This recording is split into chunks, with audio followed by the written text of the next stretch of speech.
Oke, assalamualaikum warahmatullahi wabarakatuh. Terima kasih pada Buniswa selaku dosen pada mata kuliah Meteorologi Penelitian. Di sini saya Narendra Dimas dengan NIM 2011710045 akan presentasikan terkait perancangan jam kerja pada PT PJB UP Python berdasarkan studi ergonomi. Oke, dari infografis ini bisa dilihat pada penelitian kali ini hanya berfokus pada bab 1, 2, 3, di mana bab 1 terkait pendahuluan, bab 2 terkait tinjauan pustaka, bab 3 terkait flowchart dan merupakan alur tahapan penelitian. Selanjutnya pendahuluan. Pendahuluan di sini berfokus pada masalah terbesar yang dialami perusahaan, yaitu adanya faktor produktivitas para pekerja, di mana faktor produktivitas para pekerja tidak bisa disamaratakan karena beda pekerja, beda individu akan beda permasalahannya juga.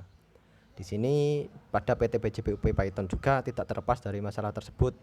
Pada PT PJB UP Python sendiri untuk pekerjanya sudah memiliki banyak pekerja dan kemampuan ahli yang sangat bagus.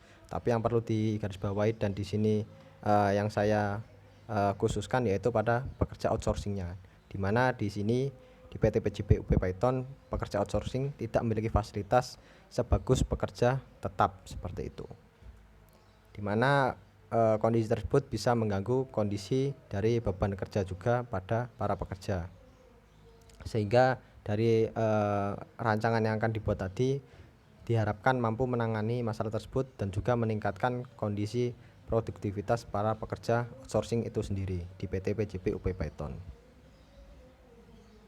Selanjutnya terkait tinjauan pustaka. Di sini ada beberapa garis besar yang harus diketahui, yaitu pertama ergonomi, kemudian ada kelelahan, yang ketiga ada terkait hubungan antara ergonomi dan juga jam kerja itu sendiri. Untuk yang pertama ergonomi. Di sini ergonomi adalah kondisi manusia, fasilitas kerja dan lingkungannya yang saling berinteraksi dengan tujuan utama menyelesaikan pekerjaan dan juga memperbaiki pekerjaan itu sendiri.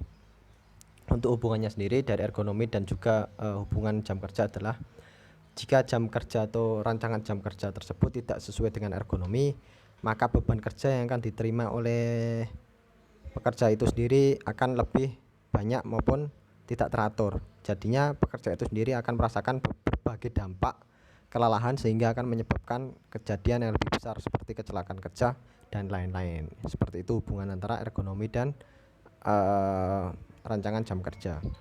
Kemudian terkait kelelahan merupakan kondisi di mana menurunnya sistem kerja tubuh pada manusia, di mana kelelahan juga terjadi akibat berbagai faktor seperti lingkungan, seperti beban kerja, seperti kondisi gizi, seperti kondisi internal itu sendiri, seperti itu. Kemudian ini merupakan tabel di mana adanya fasilitas yang berbeda yang diterima oleh pekerja outsourcing dan juga pekerja tetap. Untuk pekerja outsourcing di tabel paling pojok kanan, di pekerja tetap adalah tabel yang kiri nomor 1. Seperti bisa dilihat pada contohnya di sini untuk healthcare atau masalah kesehatan. Untuk ini adanya extra fooding. Extra fooding ini sendiri sangat berpengaruh penting terhadap tadi proses kelelahan. Extra fooding akan mencegah terjadinya kelelahan dan juga menghambat terjadinya stres.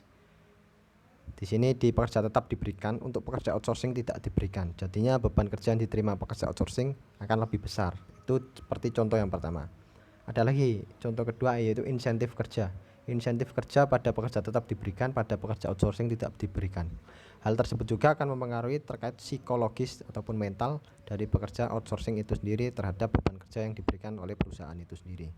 Sehingga dapat ditarik kesimpulan pekerja outsourcing akan lebih tertekan terhadap beban dan mentalnya, di mana kondisi tersebut akan berpengaruh ke produktivitas yang menurun sehingga akan merugikan perusahaan itu sendiri, seperti itu. Kemudian ini adalah jumlah para pekerja dari PT PJB UP Python, bisa dilihat sendiri. Totalnya 247, 246 dari bulan ke bulan hampir sama semuanya. Dari tahun ke tahun adanya peningkatan maupun penurunan tidak terlalu drastis seperti itu. datanya tidak bisa ditemukan secara detail untuk tahun-tahun belakang ini, karena mungkin dari pihak perusahaan juga lebih apa ya, lebih insentif terkait informasi-informasi yang lebih sifatnya pribadi seperti itu. Kemudian ini merupakan flowchart dari presentasi ataupun flowchart dari penelitian ini. Yang pertama adanya observasi dan wawancara. Di sini observasi dan wawancara itu mengumpulkan data-data dan juga keluhan para pekerja secara langsung maupun secara tidak langsung seperti itu. Data yang diterima adalah data primer dan juga data sekunder, entah melalui pertanyaan ataupun melalui data-data yang diberikan oleh perusahaan. Kemudian ada hasil kondisi umum dan pemilihan beberapa sampel pekerja outsourcing. Di sini pemilihan sampel dipilih secara acak, di mana hal tersebut dianggap bisa mewakili seluruh pekerja outsourcing. Dipilih hanya beberapa saja. Kemudian untuk perancangan model pembagian jam kerja, di sini saya sendiri merancang adanya 3 model pembagian jam kerja, di mana shift-shiftnya juga berbeda antara satu dengan satunya, dengan alasan yang jelas dan literatur yang dapat dipercaya. Kenapa hanya memiliki 3 metode? Karena waktu yang digunakan juga agar tidak terlalu terbuang banyak kalau mencoba berbagai metode seperti itu. Maksudnya mencoba berbagai perancangan jam kerja. Dari perancangan ini akan dianalisa. Dari perancangan tadi, satu metode perlu diketahui waktunya dicoba selama 1 minggu terhadap sampel pekerja tadi. 1 minggu dianggap selesai satu metode, jadi total keseluruhan adalah 3 minggu untuk 3 metode tadi, metode perancangan tadi. Jadinya dapat diperbandingkan antara 3 metode perancangan tadi, yang mana yang dianggap paling produktif, sehingga dapat dipilih untuk dianalisa di kesimpulan dan juga saran terhadap perusahaan. Untuk nilai produktif, nilai apa yang digunakan untuk bisa menunjang metode ini dianggap berhasil ataupun tidaknya, yaitu dari produktivitasnya.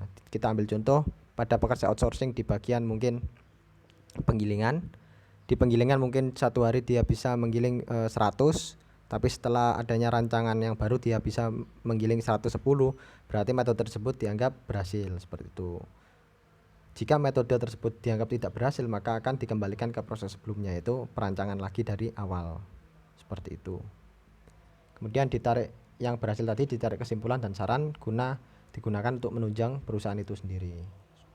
Setelah itu sudah selesai, dan juga terima kasih kepada para teman-teman dan juga Buniswa selaku dosen metodologi penelitian. Terima kasih dan wassalamualaikum warahmatullahi wabarakatuh.